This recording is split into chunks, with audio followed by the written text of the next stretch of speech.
Martino. Le cauchemar de tous les woke. Alors, vous avez certainement vu ça. Le restaurant Boire, qui est ouvert depuis 2 ans, s'est fait taper sur les doigts par la Régie des alcools. On lui a retiré son permis de vendre de l'alcool. Pourquoi? Mais on disait que le restaurant faisait 80% de son chiffre d'affaires avec la vente d'alcool. Puis on disait que les gens pouvaient arriver au restaurant et acheter 12 bouteilles de vin. Puis, bon, ben, tu sais, t'es obligé. C'est pas des cavistes. On n'a pas le droit d'avoir des cavistes parce qu'au Québec, c'est l'État qui vend de l'alcool et l'entreprise privée n'a pas le droit de vendre de l'alcool, sauf la bière à dépanneur puis du vin cheap qu'on utilise pour astiquer les poignées de porte. Si tu veux du bon vin, il faut que tu manges. Fait que là, ils ont dit, dans ce restaurant-là, ben là, il y avait une petite crosse, là, c'est-à-dire qu'ils donnaient là, un petit sac de maïs soufflé, là, puis tu pouvais acheter 12 bouteilles, puis ça n'a pas de sens. On va leur taper ses doigts. Bon.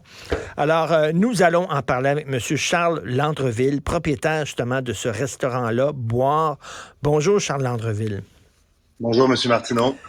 J'avais hier un journaliste français qui est venu souper à la maison chez moi. Et on lui a appris qu'au Québec, c'est l'État qui se charge de vendre l'alcool. Il ne comprenait pas. Il était là, pourquoi c'est le gouvernement? Ben, j'ai dit ça, c'est des résidus de notre passé catholique. Tu savez, c'était comme mauvais d'acheter de l'alcool. Et donc, c'est le gouvernement. Et là, il dit, ben, qu'est-ce que le gouvernement fait dans la vente d'alcool? Je vous pose la question. C'est quand même particulier au Québec, là. Moi, je mène pas ce combat-là. Je comprends ce que vous dites. Il y a beaucoup de gens qui remettent ce modèle-là en question. Moi, personnellement, ce que je fais, c'est que je travaille avec le monopole d'État principalement. C'est mon principal client, si on peut dire. Alors, je vends des vins aux succursales de la SAQ en tant qu'agent. Et notre compagnie a développé une deuxième filière qui est la restauration durant la pandémie suite au changement de loi qui permettait de vendre du vin pour emporter avec un aliment préparé sur place. Donc, on a fait nos devoirs et on a ouvert un restaurant où les gens pouvaient venir manger chez nous, boire un verre de vin et possiblement, s'ils aimaient leur vin, prendre un vin pour emporter en achetant toujours un aliment préparé sur place. Alors, la RACJ, c'est ceux qui, en fait, c'est l'organe légal du gouvernement. Alors, c'est eux qui s'assurent que les lois sont respectées. D'ailleurs, ils sont venus nous visiter 5 fois. On a eu 4 inspections avec une transgression au règlement. Après, ils nous ont demandé d'aller en cours. Bon, je vous passe les détails parce que c'est assez complexe comme processus. Ça fait 18 mois qu'on est dans le processus. Là, on vous dit, vous dites, je respecte les règles. Eux disent, non, vous respectez pas les règles parce que finalement, vous étiez comme une sorte de caviste déguisé. On pouvait aller acheter 12 bouteilles d'alcool, puis là, vous dites, ben là, prends donc 2-3 cornichons, puis un petit peu de maïs soufflé, là, puis bon, mange ça chez nous, puis tu vas partir avec tes 12 bouteilles. Eux autres ça, c'est disent, des allégations. Oui. Ça, c'est des allégations parce que finalement...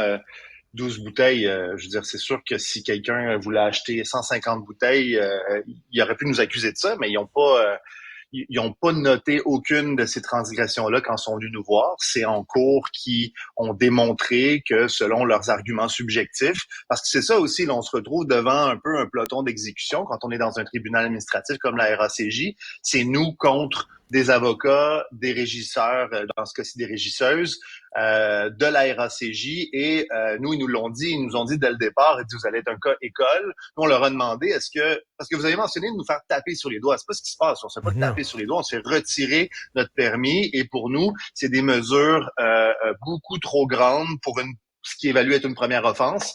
Il y a des restaurants qui ont des offenses claires beaucoup plus graves que les nôtres, qui sont suspendus leur permis une journée ou qui ont une amende. Nous, on se fait révoquer notre permis et dans le jugement, on nous dit qu'on va nous saisir tout notre alcool.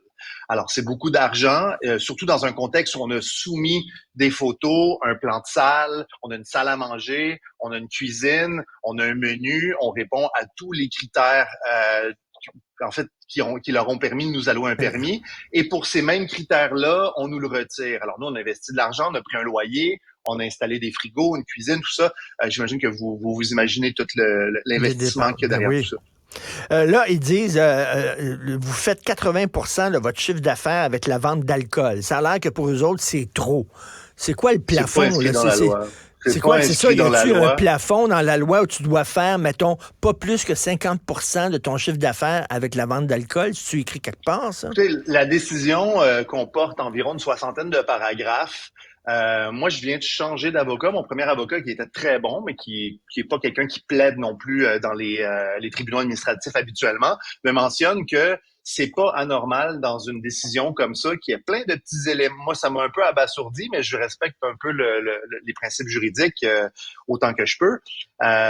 Il me mentionne en fait qu'il y a peut-être un ou deux paragraphes qui pèsent vraiment dans la décision. Dans le fond, ce qu'il voulait prouver, c'est que selon un article de la loi sur les permis d'alcool, on ne pratique pas généralement et habituellement le métier de restaurateur. Alors ça, c'est très subjectif parce qu'on vient ici, les gens viennent, ils prennent une planche, on fait des parties de groupes relativement éducationnels. On est dans notre délire de gens de vin.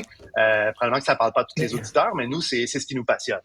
Mais eux, ils disent finalement que vous vous déguisez en restaurant, mais dans le fond, vous êtes un caviste. C'est une allégation. Que vous vendez C'est une de l'alcool. allégation.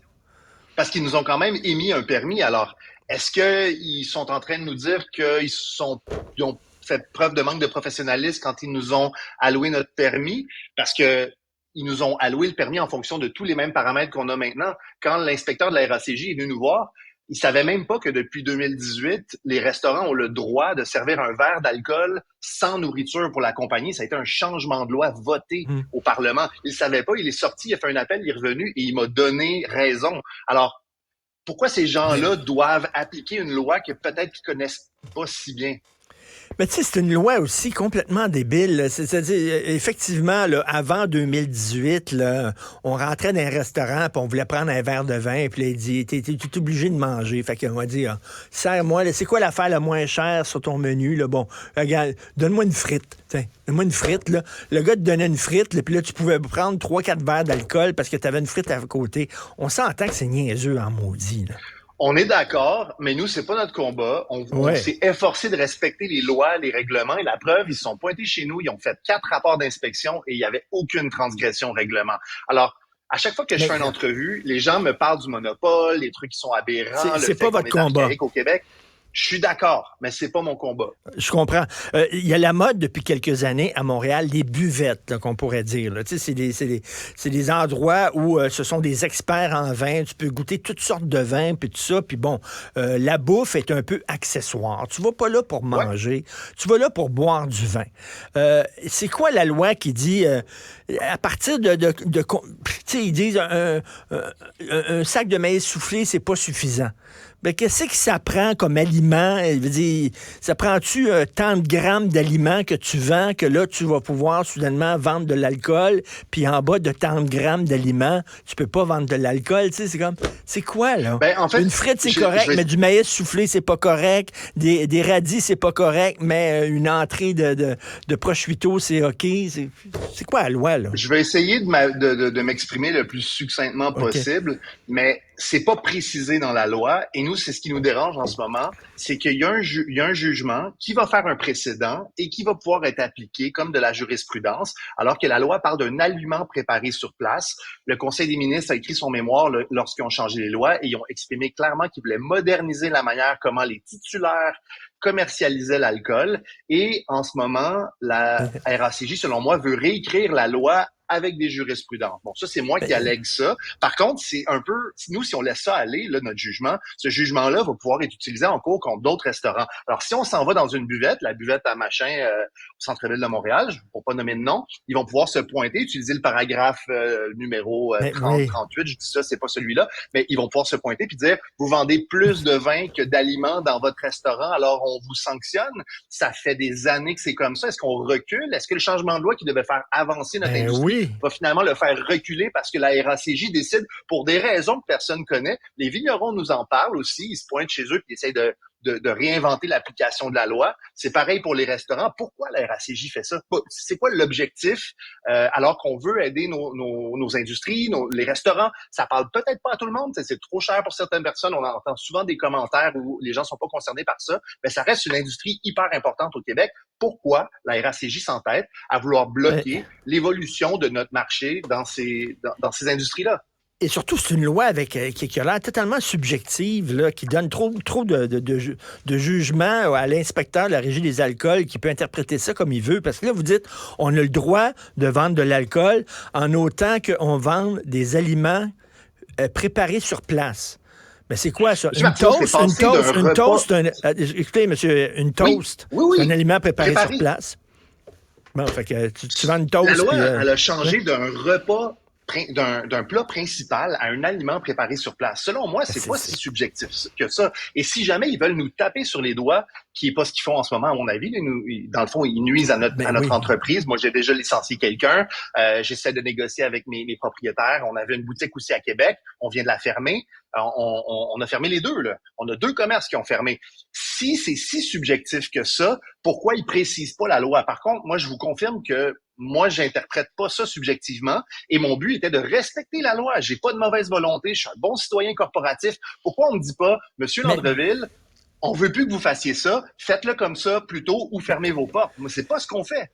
Et là, je reviens, là, M. Landreville, votre idée de départ, c'était-tu, hey, on va s'organiser là, pour te donner un petit peu de maïs soufflé, puis on va pouvoir contourner la loi puis devenir des cavistes. Là, c'était ça l'idée derrière? Vous parlez du maïs soufflé. Vous parlez du maïs soufflé, mais chez nous, j'ai un menu, j'ai des sandwichs, char des planches. Je veux dire, on n'a pas moins d'items qu'une buvette, comme vous dites, ou comme un autre restaurant.